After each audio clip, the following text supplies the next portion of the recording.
Okay, good. I wanted to go over a problem like the one on your deltamath assignment. Okay, it's over graphing systems of equations. Um, and keep in mind, we did graphing systems of equations. We just did some problems that had a little more context to them. Like we did the Derek and Rosa problem. Okay, Derek and Rosa were saving up money, and then we figured out when they had the same amount of money.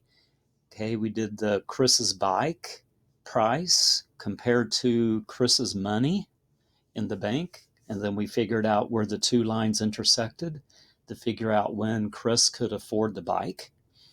Okay, we're doing the same thing in this, except there's no context to the problem. It's just basically graphing the two equations as they are and then figuring out the solution, and the solution is where they intersect.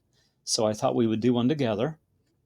Okay, we want to solve the system y equals x minus 3, y equals negative 3/5 x plus 5.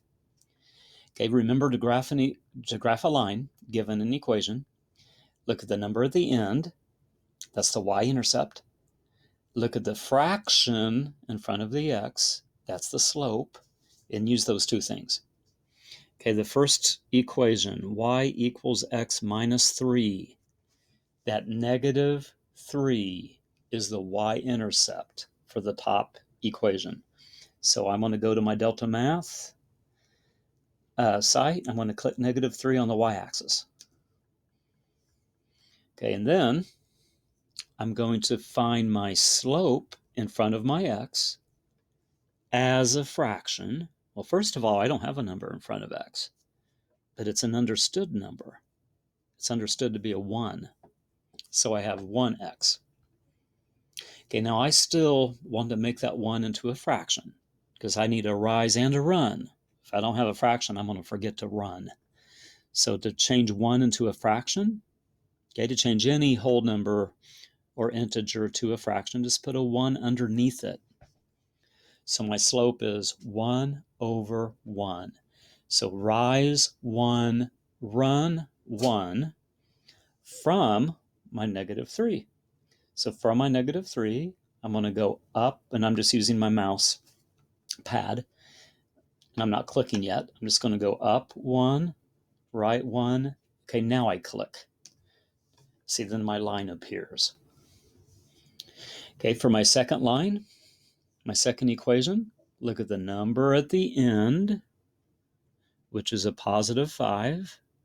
That's my y-intercept. So on my website, I'm going to click 5 on the y-axis.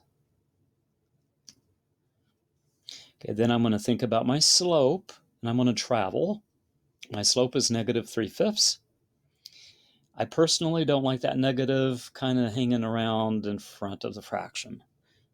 So I prefer to put that negative symbol either with the rise or with the run. I'm just going to put it with the top, the rise. Okay, so I'm going to think of this as rising negative 3, running positive 5.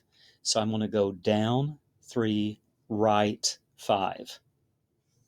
Okay, so from my 5 on my y-axis, I'm going to go down 3 spaces over 5. 4, 5, click. There's my second line. Okay, so that's the first thing you do. Graph both lines using the y-intercept on the y-axis, using your slope as a fraction to travel, and then you're going to get your two lines. Okay, wherever they intersect is called the solution. Okay, this point is the solution. Okay, look at the x-coordinate first. It's above an x-coordinate or x value of 5. It's across from a y value, look at your y-axis, of 2. So that's 0.52. Okay, so you need to type it in with parentheses. Okay, the deltamath won't count it right if you don't use your parentheses. Left parenthesis, 5, comma, 2. Close parentheses. And then submit your answer.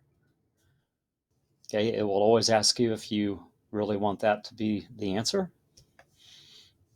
And then if you get it right, it's a check mark. It's a red X if you don't get it right. But it will explain how to do the problem in case you missed it. Okay, guys, let me know how you do. If you have questions, let me know if you have questions. If you get 8 questions right, you're done. Okay, just leave the website, enter your grade into Canvas, or just say you are finished in Canvas. Okay, and just let me know if you have any problems at all.